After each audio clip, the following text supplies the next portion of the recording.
दोस्तों नमस्कार, स्वागत है आप सभी का ऑनलाइन एडा फर्स्ट यूट्यूब चैनल पे। इस वीडियो में हम बात करेंगे एक बड़ी अपडेट के बारे में जो कि संबंधित है प्राइमरी टीजीटी और एलटी शिक्षक भर्ती को लेकर। हाल ही में आप सभी ने देखा होगा पूरे केंद्र सरकार की ओर से अग्निवीरों को लेकर भर्ती को लेकर यहाँ से जो प्रक्रिया है वो शुरू कर दी गई थी। अग्निवीरों की प्रक्रिया शुरू हो जाने के बाद से जो पूरे देश के अंदर कहीं ना कहीं माहौल देखने के लिए मिला, छात्रों की तरफ से इस मुद्दे को लेकर लगातार विरोध किया गया। लंबे विरोध को चलते हुए हिंसात्मक कार्य भी देखने के लिए मिले। तमाम बातें सरकार तक पहुंचाने के बाद सरकार ने कुछ यहाँ से छूट भी दे दी।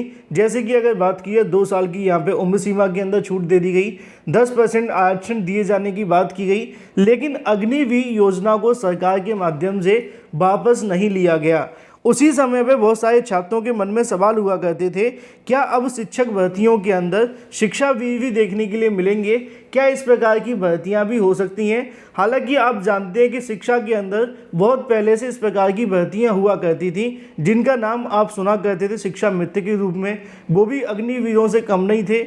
ऐसे ही अगर बात की जाए तदर्थ शिक्षक, आप जानते हैं जिनको इंग्लिश में एडहॉक टीचर कहा जाता है, दिल्ली में जब जाते हैं तो वो अतिथि शिक्षक बन जाते हैं। अलग अलग राज्य अलग अलग नाम, काम एक ही है कि अग्निवीरों की तरह ये भी यहाँ पे इस प्रकार का ही कार्य करते थे। लेकिन जब से शिक्षा को लेकर सवाल खड़े होने शुरू हुए तो शिक्षावीरों की भर्ती को लेकर भी यहाँ से सवाल आते थे, क्या शिक्षा विभाग के अंदर भी ऐसा हो सकता है? अब इसको लेकर एक बड़ी जानकारी निकल कर आ रही है कि स्कूलों के अंदर, खासकर सरकारी स्कूलों के अंदर सरकार के माध्यम से इस प्रकार की जो भर्तियां हैं वो की जाएंगी, जिनको लेकर जो प्रक्रिया है वो 1 जुलाई से शुरू कर दी जाएगी। वीडियो को लाइक कर दें, साथ ही शेयर कर दें और चैनल को सब्सक्राइब कर लें जिससे कि जानकारी आप सभी को पूरी मिले, क्योंकि ऑनलाइन एडा फर्स्ट चैनल के माध्यम से सभी वो जानकारी ऑथेंटिक दी जाती हैं। मैं आपको बता दूं कि सरकार के माध्यम से अभी तक शिक्षावीरों को लेकर ऐलान नहीं किया गया है, लेकिन एक ऐसी भर्ती का ऐलान किया गया है जिसके बारे में अगर आप समझेंगे तो आपको मिलता जुलता नाम देखने के लिए मिलेगा। मैं आपको बताने वाला हूं, ये जो योजना है इसके बारे में आपको बताया जाएगा। साथ ही मैं आपको बताऊंगा कि इसको उत्तर प्रदेश के अंदर क्या देखने के लिए मिला था, क्योंकि एक महत्वपूर्ण मुद्दा भी इससे जुड़ा हुआ है।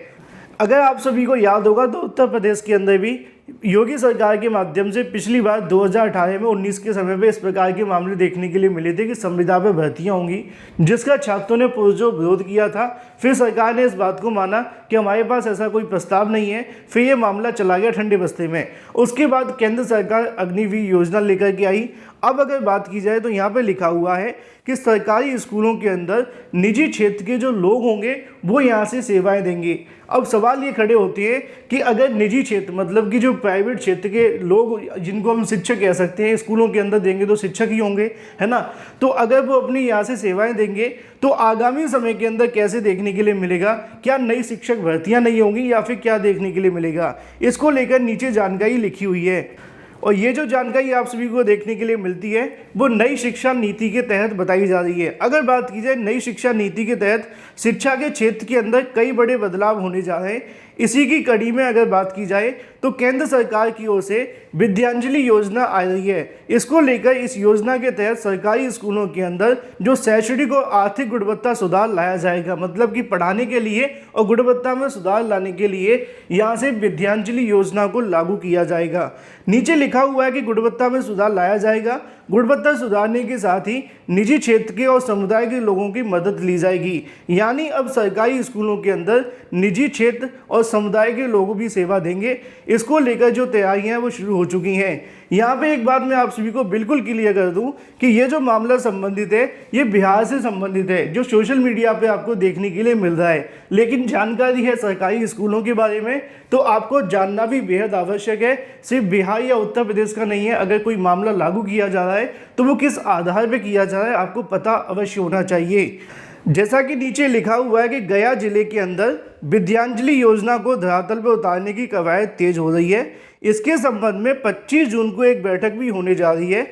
पढ़ाने और सेवा देने का मौका को लेकर यहाँ पे लिखा हुआ है कि विद्यांजलि योजना के तहत युवा पेशेवर सेवानिवृत्त शिक्षकों से, सेवानिवृत्त सरकारी अधिकारियों से और गैर सरकारी संगठनों से, निजी क्षेत्र और कॉर्पोरेट कंपनियों से जुड़े लोगों के माध्यम से, मतलब सभी वो लोग जो कि यहाँ पे अलग अलग समुदाय से जुड़े होंगे, या वो प्राइवेट से हो या फिर सरकारी से, उन सभी से यहाँ से कहीं की सेवाएं ली जाएंगी।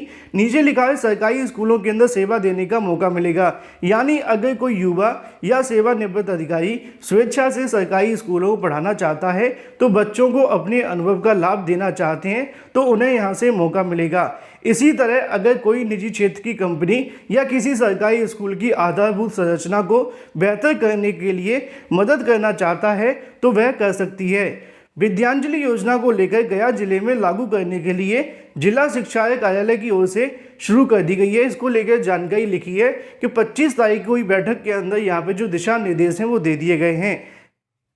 इसी को लेकर नीचे तमाम जानकारी लिखी हुई है। अगर बात की जाए इसकी योग्यता के बारे में तो यहाँ बताया जाता है कि अगर कोई गृहिणी है तो कम से कम 12वीं पास होना चाहिए। अगर कोई भारतीय प्रवासी है तो कम से कम 12वीं पास होना चाहिए।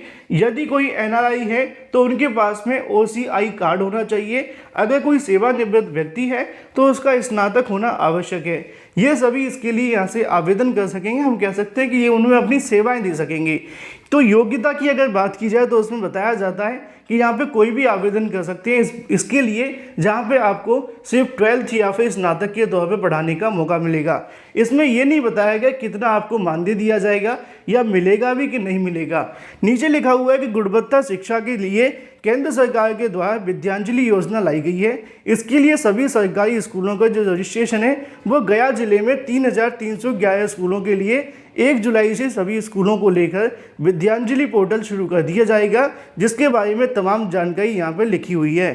समझ ली कि यहाँ पे जो आपकी भर्तियाँ होंगी वो सरकारी स्कूलों के अंदर होंगी। योग्यता आपकी कुछ भी हो, कोई फ़र्क नहीं पड़ता है। बिना परीक्षा बिना टीईटी आप इसके अंदर बैठ सकेंगे, जो भी यहाँ से करवाई जाएगी। मानदेय क्या मिलेगा कुछ नहीं पता, सरकार ने बताया नहीं है। लेकिन ये विद्यांजलि योजना की जब बात आती है तो ऐसी एक योजना 2018-19 के अंदर उत्तर प्रदेश में भी लागू की गई थी। हालांकि कुछ विद्यालयों के अंदर टेस्ट के रूप में लागू की गई थी। उस समय कोई ज़्यादा बेनिफिट नहीं मिला था और इस योजना को उत्तर प्रदेश में बंद कर दिया गया था, क्योंकि उत्तर प्रदेश में पहले से ही शिक्षा मित्र कार्य कर रहे हैं और शिक्षा मित्रों से कहीं ना कहीं अगर बात की है दूसरी जो योजनाएं वो अभी इतनी फुलफिल नहीं हो रही हैं, क्योंकि शिक्षा मित्रों की योग्यता तब भी विद्यांजलि वालों से ज़्यादा है। अब सवाल आता है उत्तर प्रदेश के अंदर, क्योंकि ये तो बात हो जाती है आप सभी की अगर बात की जाए बिहार को लेकर कि वहाँ पे ऐसा प्रोजेक्ट लाया जा रहा है। अभी उत्तर प्रदेश के अंदर इस प्रकार का कोई कार्य नहीं है। उत्तर प्रदेश में अगर कुछ है तो वो नई शिक्षक भर्ती को लेकर है। बाकी आप दो बातें बहुत अच्छे से जानते हैं कि सरकार कब क्या करेगी, कब कौन सी योजना लेकर के आएगी, वो सरकार ही जानती है या फिर सरकार के जो अधिकारी हैं वो जानते हैं। लेकिन अभी उत्तर प्रदेश के अंदर चाहे वो शिक्षाविदों का मामला हो, शिक्षाविदों की भर्ती को लेकर हो, इस प्रकार के मामले अभी उत्तर प्रदेश के अंदर ना तो कोई आदेश जारी हुए हैं और ना ही इससे इस प्रकार की कोई जानकारी यहाँ पर देखने के लिए मिली है। भले ही अगर बात की जाए नई शिक्षा नीति को लेकर तो इस पर किसी दिन आप सभी को डिटेल में वीडियो बनाकर जानकारी दी जाएगी। यहाँ पे उत्तर प्रदेश में अगर किसी चीज़ का इंतजार है तो वो 51,000 नई प्राथमिक शिक्षक भर्ती को लेकर है। सरकार लगातार डाटा मांग रही है, रिक्त पदों की जानकारी भी मिल रही है। लेकिन अगर यहाँ से शासन के पास में रिक्त पदों की जानकारी मिलती है और सरकार अगर मंजूरी दे दे तो नई शिक्षक भर्ती का विज्ञापन जारी हो सकता है। बाकी अगर शिक्षाविदों को लेकर जो मामला है मैंने आपको डिटेल में बता दिया है।